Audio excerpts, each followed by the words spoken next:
¿Por qué un libro que se llama O Futuro? El futuro. O Futuro sería, exacto, el futuro en portugués, digamos. Lo tomamos de en realidad, un artículo de periódico que sale en el diario o el Jornal de Paraná, fue un periódico que se publicó en Curitiba, en la capital de Paraná, y a partir de esos artículos de periódico vamos nosotros reconstruyendo un poco bueno, la desaparición de los Altos del Guairá, que es el tema central del libro, y uno de los artículos empezaba con la palabra esta, o futuro, después se va desentramando en el libro, digamos, y nos gustó esa palabra porque, o esas dos palabras, porque de algún modo en castellano, digamos, tienen como una sonoridad muy particular, como O futuro, ¿no? Se pregunta como por el futuro, aunque en realidad genera como una incertidumbre. ¿Qué significa esa O primera? ¿Qué está en portugués? ¿O qué es lo que sucede? Y esa incertidumbre nos gustó la sonoridad y nos interesó que en el título del libro hable del futuro, que es la pregunta que el libro se hace, ¿no? Por nuestro futuro. Estamos con Jerónimo Rivero, que es el autor de este fotolibro, o libro de fotos y crónicas, que es un poco lo que va a contarnos hoy en Canal Abierto. Él es periodista, profesor y fotógrafo. Bueno, la primera pregunta fue a bocajarro, digamos, un poco para ver muy a grandes rasgos qué fue este libro. Contanos un poco algunos aspectos de este libro, un poco también por qué, porque este libro también se edita en una cooperativa, ¿no? que por primera vez edita también un libro de autor que no es de la cooperativa. Ajá. Bueno, el libro, el fotolibro, me gusta el concepto de fotolibro, es decir, es un libro pero que tiene su estructura narrativa que se articula a partir de imágenes fotográficas. Es un libro de algún modo que recupera y reconstruye las memorias socioambientales de la triple frontera, Argentina, Paraguay, Brasil, de ese territorio, digamos, en su momento símbolo de la biodiversidad de Sudamérica, digamos, con la selva paranaense, con el río Paraná, con sus selvas, digamos. Hoy, bueno, se encuentra en una situación compleja, digamos, intervenido por diferentes factores. Nosotros trabajamos cuestiones hidroeléctricas, la hidroeléctrica de Itaipú, en Brasil, la hidroeléctrica de Yacyretá, Argentina, Paraguay. Trabajamos también la desaparición de la selva paranaense, de la cual queda solamente el 7% de su cobertura original. Trabajamos problemas de las papeleras, visitamos las 3 papeleras que hay en Misiones, Argentina, y bueno, lo que es el corrimiento de la frontera agrícola que se da en todo ese territorio, podríamos decir en toda Sudamérica, y por tanto el uso extendido de agrotóxicos que terminan en los ríos y en los afluentes de agua de toda la región. Pensemos que es una región supremamente importante porque debajo está el acuífero guaraní, ¿no? Entonces es una de las mayores reservas de agua dulce del mundo. Bueno, nosotros encontramos una serie de circunstancias que nos fueron llevando a tener que narrar estas historias, digamos, socioambientales, y encontramos en el camino, en esta recorrida por el Alto Paraná, por nuestro río emblema, encontramos al mismo tiempo historias desconocidas, extrañamente desconocidas, podría pensar uno, como es la desaparición de los Altos del Guairá, o 7 quedas, le decían en portugués, en Brasil. Quedaban 270 kilómetros al norte de la frontera con Argentina, entre las ciudades de Guaíra en Brasil y Saltos del Guairá en Paraguay. Las únicas cataratas que estaban en el río Paraná, no hay otras, eran las únicas. Desaparecieron en 1982 a causa de la puesta en funcionamiento del embalse de Itaipú, que es una de las 2 hidroeléctricas más grandes del mundo, está a 70 kilómetros arriba de la frontera, arriba digo, siguiendo el río Paraná, arriba de la frontera con Argentina, desaparecen esos altos, la historia es prácticamente desconocida y nosotros en el libro la reconstruimos con diferentes estrategias.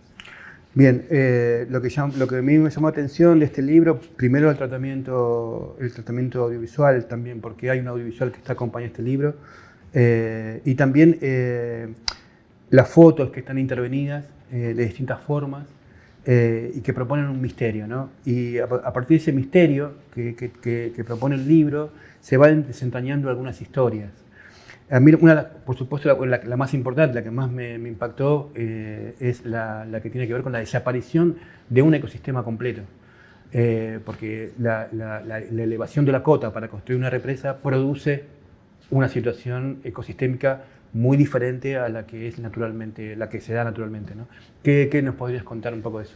Bueno, sí, el libro tiene también un audiovisual que lo complementa. Esto fue gracias a la beca PAR que nos dio la Secretaría de Arte y Cultura de la Universidad Nacional de La Plata en el año 2023. Con eso pudimos financiar una producción audiovisual que la realizó Juan Saldúa, que es un productor audiovisual y docente de la Universidad Nacional de La Plata. Y ese material, digamos, es complementario. En un momento del libro vos podés escanear con el código QR y podés ver el audiovisual. En ese audiovisual le damos voz a las personas que fuimos conociendo, especialmente trabajamos con pueblos originarios, Aba Guaraní en Misiones y en Guaíra, en Brasil, y los pueblos Aché en Paraguay. A través de la cosmovisión de los pueblos originarios, de algún modo repensamos esa historia socioambiental, ¿no? En vez de narrarla a partir de las estrategias del hombre occidental, digamos, o el pensamiento occidental, le dimos voz a los pueblos originarios para que ellos nos cuenten qué les pasó, qué piensan sobre todos estos problemas socioambientales, cuál es su visión sobre el tema. Y contamos algunas historias que de algún modo plantean un nuevo punto de vista y una perspectiva incluso hacia el futuro, ¿no? Como un futuro posible, un futuro ancestral, como se dice, un futuro mirando a los pueblos originarios que históricamente han habitado toda la región del Alto Paraná, porque bueno, los pueblos guaraníes habitaban muy cerca de los ríos, los afluentes, y el Paraná era uno de ellos.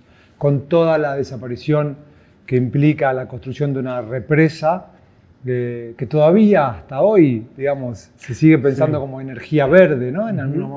Hay proyectos, hoy tenemos un proyecto en la zona periglacial, en el sur de Argentina, que está en marcha. Es decir, no es digamos, una forma de producir energía que se considere agresiva para el medio ambiente, sino como se pensaba en los años 60, 70, o se decía que era la energía verde. Pues bueno, en el libro planteamos lo que todo el mundo en realidad conoce, que es que no es una energía limpia, que produce un montón de alteraciones en el... Sí, eso un poco te quería como ir puntualmente, digamos. ¿Qué impactos crees que son los que sí se verifican y que verificaste? Porque es un trabajo que llevó un tiempo también, ¿no? Ir y venir sobre los lugares. ¿A vos cuál te parece que fueron, o cuáles fueron eso que viste, esos impactos que documentaste?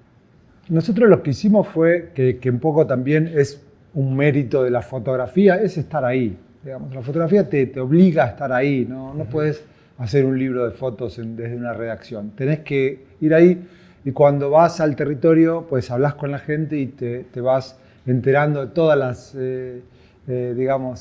todas las consecuencias que tiene la construcción de una represa.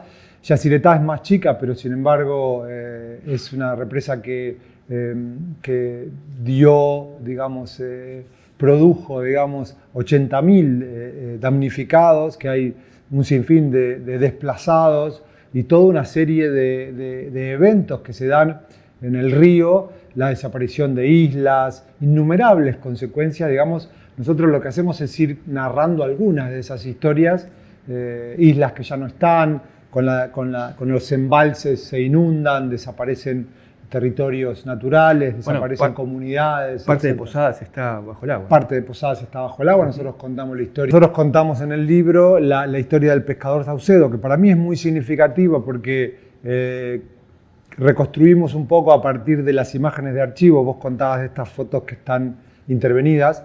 Nosotros reconstruimos a partir de estas visitas que hacemos en el territorio las fotos que tenía la gente en su casa, las fotos familiares de normalmente territorios que ya no están más, lugares que ya no están más, vidas que ya no son así, no tienen esa dinámica, islas que están desaparecidas, por ejemplo una isla, la isla del Medio, que estaba ahí entre Paraguay y Argentina, y Que ya no están. que ya no está más. Entonces, a partir de las fotos familiares, lo que hacemos es intervenirlas a partir de volver a fotografiarlas, pero sumergidas en el agua. Entonces hay una sensación de que esa imagen, ese territorio está inundado, esa imagen está distorsionada, digamos, por el agua. Y la historia del pescador Saucedo fue muy significativa para nosotros porque visitamos a la familia en la casa, lo habían relocalizado en una casa muy bonita, en un lugar muy bonito de Posadas, pero el pescador Saucedo no se encontró, no estaba frente al río, le habían quitado parte de su vida, entonces durante un tiempo vivió allí en esa casa, se desplazaba hasta el río para intentar pescar, pero le quedaba muy lejos y ya la dinámica no le funcionaba y terminó viniéndose a Buenos Aires a pintar en obras de construcción, ¿no? Esta historia, digamos, muestra un poco cómo a partir de relatos mínimos, de historias pequeñas, familiares, de personas, se puede narrar la magnitud de algo inenarrable, porque son tantas las historias, son tantas las personas y las historias que fueron, digamos, transformadas por esta intervención del hombre en las diferentes áreas que estamos nombrando, que sería imposible contarlas todas. Por tanto, hay que encontrar algunas y esas historias de algún modo tienen que ser mínimas, tienen que ser pequeñas, tienen que ser anónimas, ¿no? Para que de algún modo funcionen todas articuladas como una historia de despojo, como una historia de desalojo, de intervención del hombre, yo diría también de la ambición humana, la soberbia también, sin duda, ¿no? Itaipú es la soberbia, ¿no? De una gran construcción, una mega represa. Vos vas a Itaipú y te van a mostrar la represa y vas a ver una gran infraestructura de ingeniería y detrás todo lo que hay detrás, todo lo que no se cuenta cuando... Sí, nosotros hablamos de zona de sacrificio, ¿no? Ese lugar donde de alguna manera para esta idea de futuro o progreso no se interviene a la naturaleza, y no solamente a la naturaleza, bueno, la naturaleza con los humanos incluidos, y produce dolor, ¿no? Produce precariedad. Me parece a mí que este libro da cuenta un poco de... ¿Te encontraste con alguna historia feliz a partir de esa intervención humana, de esa intervención del progreso? Mirá, historias felices, las historias felices, o sea, yo diría el lado positivo del libro se ve a partir de las historias de los pueblos originarios. Sí, hay historias de los... ¿Como memoria? ¿Cómo recuperar la memoria? No, sí, concretamente, cómo recuperar territorios presente. incluso. En Guaira trabajamos con una comunidad que recuperaron tierras que habían sido deforestadas, que habían sido, digamos, utilizadas para el agronegocio, y recuperaron el monte y estuvieron en tierras incluso ocupadas, comunidades muy discriminadas, ¿no? Discriminadas socialmente, especialmente en Guaira, bueno, pero en toda la región. Es normal, es normal, me refiero a que es algo que sucede en los tres países, la discriminación violenta hasta con los pueblos originarios. Sin embargo, ellos tomaron una tierra, digamos, una toma, ahí armaron su comunidad y lograron reconstruir ese monte, y hoy sus hijos juegan y recogen sus hierbas medicinales y viven en paz y armonía. Sí. Bien. Me parece a mí que este recorrido, ¿no? Estamos hablando de la Triple Frontera, ¿no? Que con tanta diversidad, ¿no? Es imponente, debe ser imponente. De hecho, este libro también trae una postal. Esa postal, a la que me tocó a mí, era una postal sobre las 7 quedas, ¿no? Eso que yo lo podría decir las cataratas del Iguazú, pero en Brasil. Perfectamente, sí. Pero que desaparece, digamos, ¿no? Entonces vi que en un momento este libro era esa memoria, ¿no?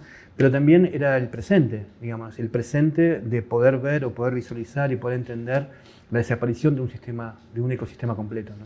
Claro. ¿Qué reflexión te merece? Y bueno, ustedes también, si querés contar un poco los otros puntos, ¿no? Los lugares de impacto, como estás contando, como, no sé, las papeleras en el lado argentino o esa inmensidad de Itaipú.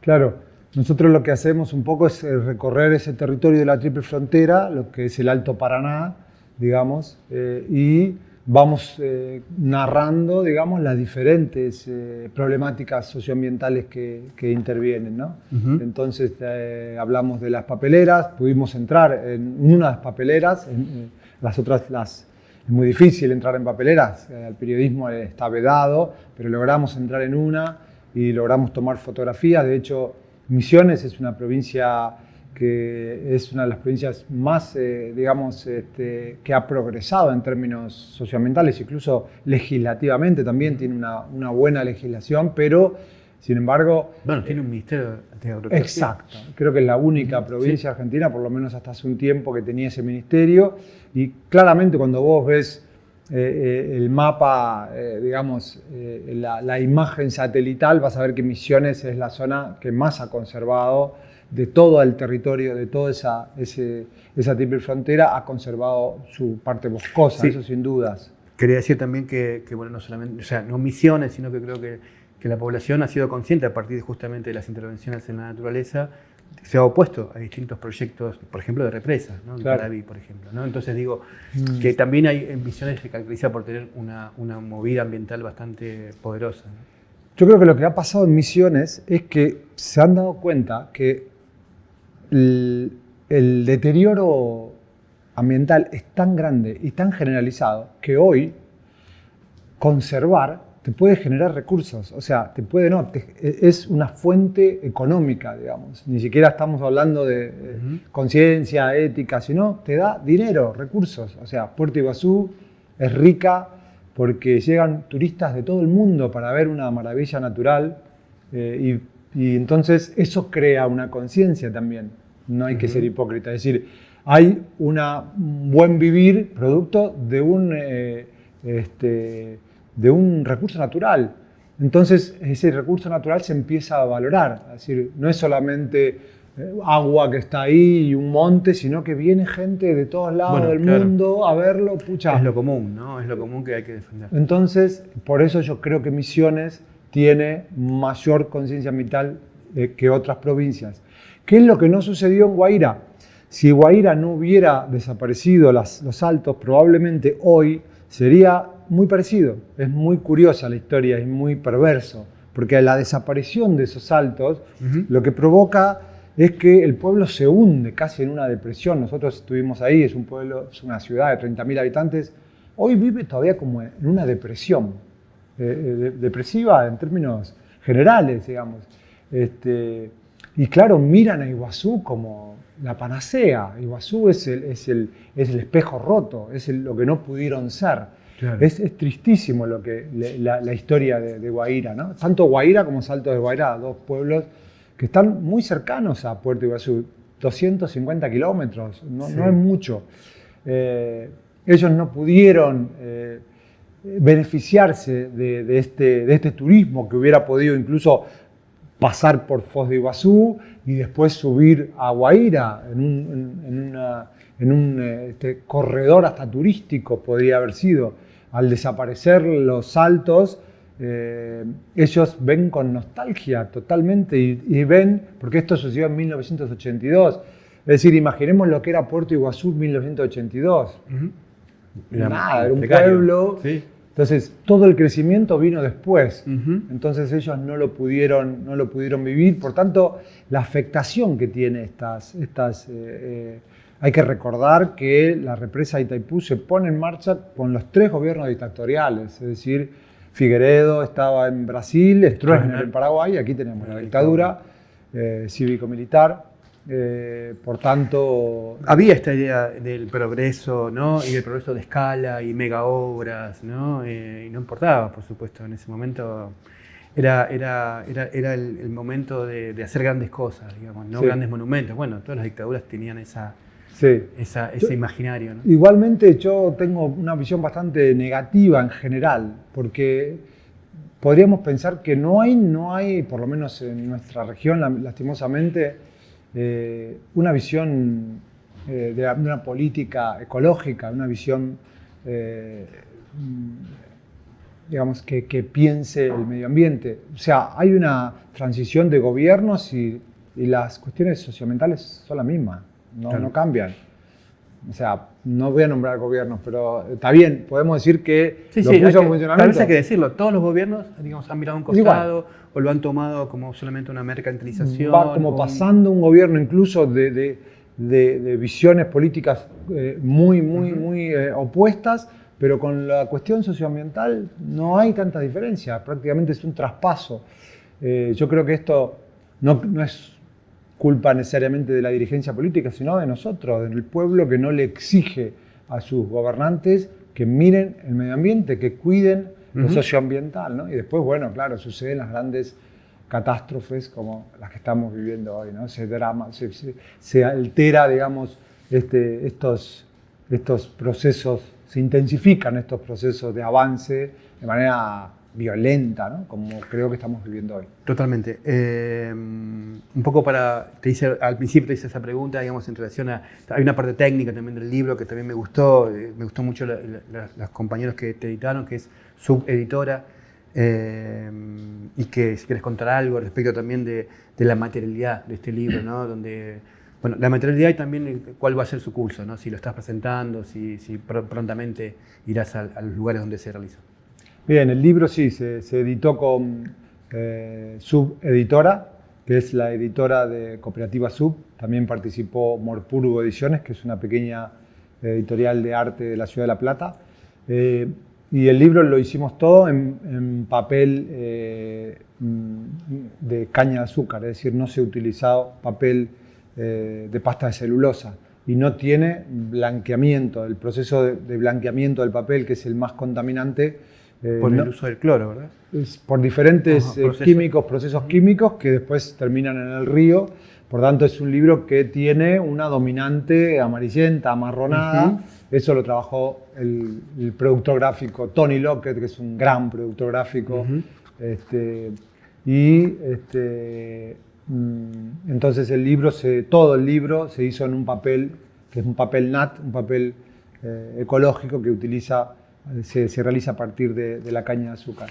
Y sí, la idea es, con el tiempo, porque recién terminamos de publicarlo, recién lo estamos presentando, para el año que viene planificar y poder ir al territorio y presentarlo allí, ojalá en los 3 países.